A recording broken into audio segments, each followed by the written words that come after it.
Vamos a hablar de transporte activo y transporte pasivo a través de la membrana plasmática.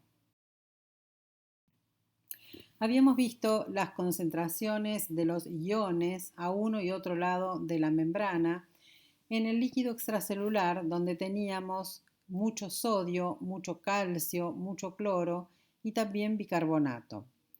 Mientras que en el espacio intracelular tenemos mucho potasio, mucho magnesio y mucho fosfato. Los demás cationes y aniones están dentro de uno y otro lado de la membrana, pero en mucha menor cantidad. Esta distribución asimétrica de los iones a ambos lados de la membrana, es decir, en distintas concentraciones a uno y otro lado de la membrana, es lo que nos permite formar lo que se llama el potencial de membrana. Estos potenciales de membrana no son más que la diferencia de carga eléctrica a uno y otro lado de la membrana plasmática. Las células siempre van a tender a mantener una electroneutralidad.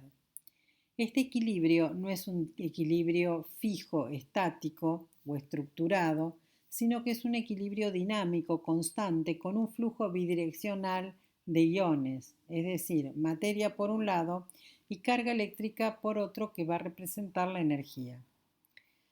Recordemos que el sodio tenía un rango de 135 a 145 miliequivalentes por litro y era el catión más importante del líquido extracelular. El sodio maneja el agua del líquido extracelular. El potasio es el catión más importante adentro de la célula, junto con las proteínas, que eran las que manejaban el agua intracelular. Todos estos valores de los iones en general tienen que mantenerse estables para que la persona esté sana. Algunos tipos de transporte que vamos a ver son pasivo, activo y otros. Dentro de los otros simplemente los vamos a nombrar como la fagocitosis, la pinocitosis, endocitosis y exocitosis, y nos vamos a enfocar en el transporte pasivo y el transporte activo. El transporte pasivo es a favor del gradiente de concentración y el transporte activo requiere del uso de energía. Esa energía está contenida en los enlaces del ATP. Lo que vamos a hacer para obtener esa energía es agarrar una molécula de ATP, romperla y al desfosforilarla, es decir, le quito un fosfato, se libera energía contenida en el enlace. Bien, dentro del transporte pasivo vamos a hablar de la difusión simple, por ejemplo, la que hace el agua con la ósmosis o la que hacen los gases como el oxígeno o el dióxido de carbono, y la difusión facilitada, que es la que hacen algunos iones que necesitan un transportador que los lleve o un canal iónico que los deje pasar. El transporte activo dijimos que era en contra del gradiente de concentración y requería gasto de energía.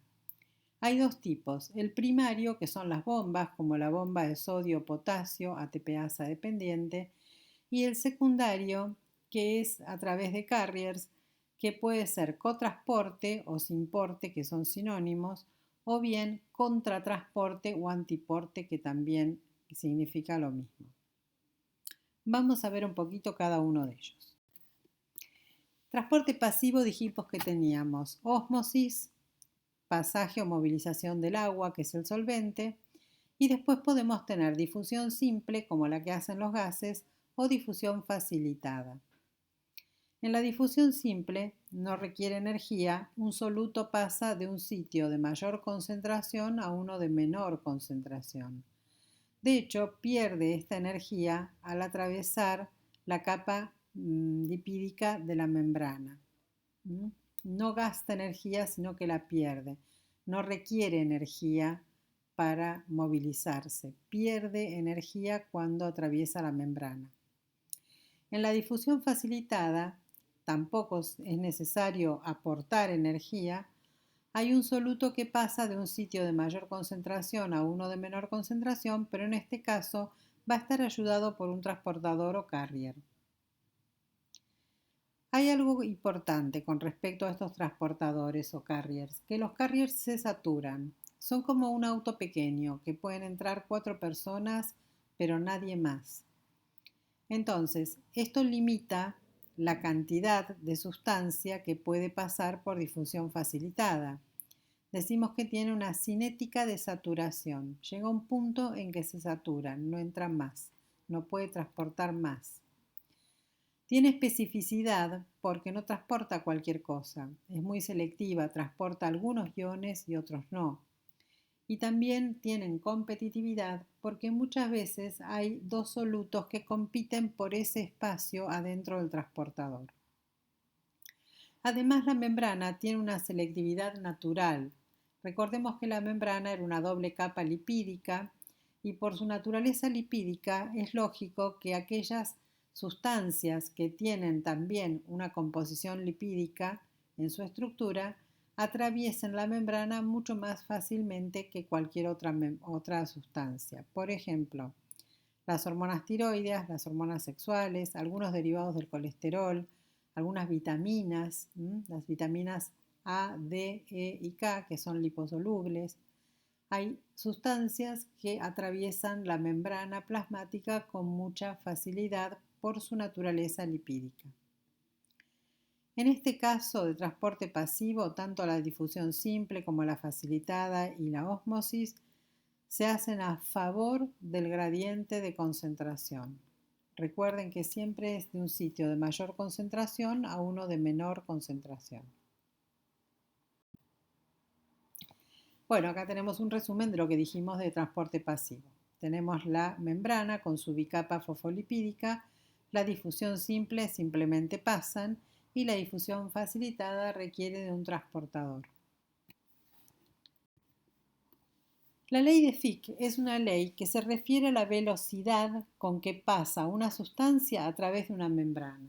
Y dice, cuando existen gradientes de concentración de una sustancia o de temperatura, se produce un flujo de partículas o de calor que tiende a uniformar o equiparar la concentración de esas partículas o de esa temperatura a ambos lados de la membrana. Un gradiente significa una diferencia. Cuando hablamos de gradiente estamos hablando de que hay diferencia de concentración de partículas o diferencia de cargas eléctricas. Eso es un gradiente. Ahora bien, tienen que tener estas dos características o cumplir estas dos propiedades y es que el medio en que se movilizan las partículas es homogéneo y el coeficiente de difusión de cada partícula es constante y de cada membrana es propio para cada membrana.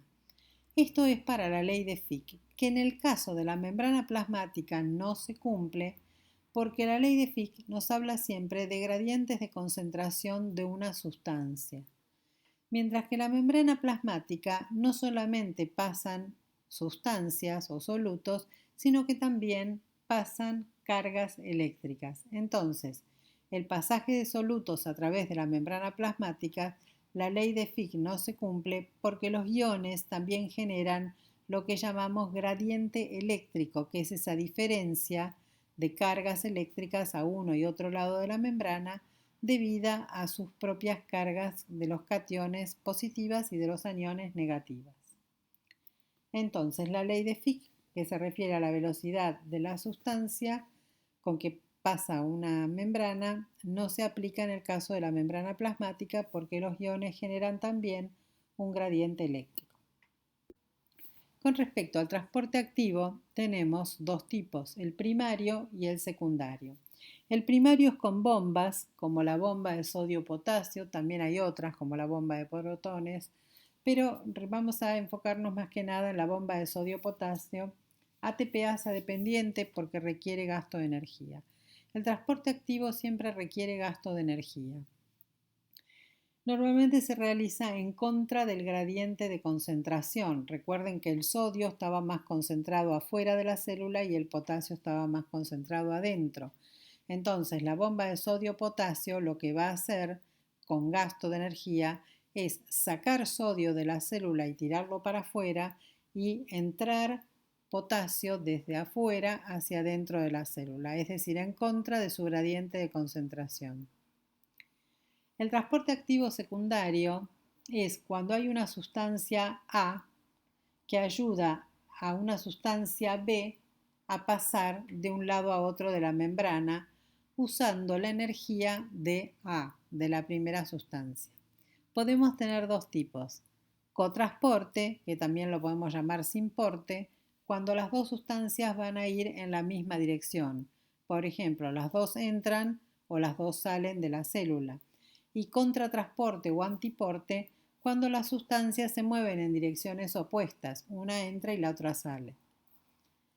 Esto se produce en contra del gradiente de concentración en la mayoría de los casos y requieren procesos metabólicos, sobre todo mitocondriales, que generen ATP para poder usar la energía.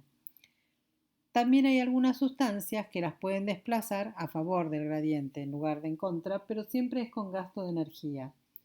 La energía del ATP está contenida en los enlaces. Así que cuando agarramos un ATP y lo desfosforilamos, es decir, le sacamos un fósforo, una partícula de fósforo, nos va a quedar ADP en vez de ATP y un fósforo inorgánico. Cuando se rompe ese enlace se libera la energía. Acá tenemos un dibujo de la bomba de sodio-potasio. La bomba de sodio-potasio, vemos ahí, tiene 3 lugares o 3 sitios para unir sodios y abajo tenemos un lugarcito que va a unir el ATP. Entonces, tenemos mucho sodio en el extracelular, mucho potasio en el intracelular, y yo quiero agarrar algún sodio que tengo por acá adentro de la célula, en el intracelular, y llevarlo hacia afuera en contra de su gradiente de concentración. Lo mismo con el potasio. Yo voy a agarrar un potasio que está fuera de la célula y lo voy a llevar adentro, que también va a ir en contra de su gradiente de concentración. Y para eso voy a necesitar ATP. En la imagen de abajo vemos que se unió a la bomba 3 moléculas de sodio y una de ATP, que la vamos a romper, o sea, vamos a desfosforilar el ATP para que ese transportador cambie, esa bomba cambie su conformación y se abra hacia el exterior. Cuando tenemos la bomba con el sodio y el fosfato unido, esto hace que se cambie la conformación y se abra la bomba de sodio-potasio hacia el exterior celular. Esto permite que salga el sodio y se incorpore potasio, que luego, cuando se pierda ese fosfato, va a cambiar nuevamente la conformación y va a abrir la bomba en sentido contrario. Bueno, acá lo que vemos es que cuando se unen los dos potasios, se libera el fosfato y vuelve a cambiar la conformación de la proteína, y esto permite que los potasios sean liberados hacia el interior de la célula en contra de su gradiente de concentración y se vuelvan a unir 3 sodios para volver a salir al exterior. Y así sucesivamente. Bueno, esta es una imagen, un GIF animado, en realidad una imagen con animación, que explica nuevamente lo que dijimos recién. Se unen los sodios, se une el fósforo o el ATP, se liberan, se une el potasio, se pierde el fosfato y nuevamente se liberan los potasios adentro de la célula.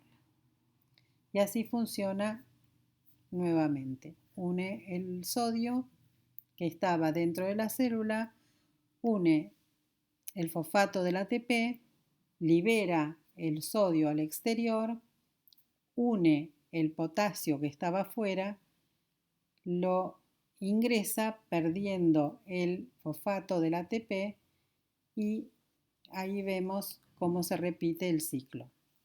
Muy bien. Ahora vamos a hablar de transporte activo secundario. Habíamos visto que teníamos dos tipos: el cotransporte, que era el sinporte, donde dos moléculas pasan de un lugar a otro en la misma dirección. la primera molécula ayuda a pasar a la otra donándole energía.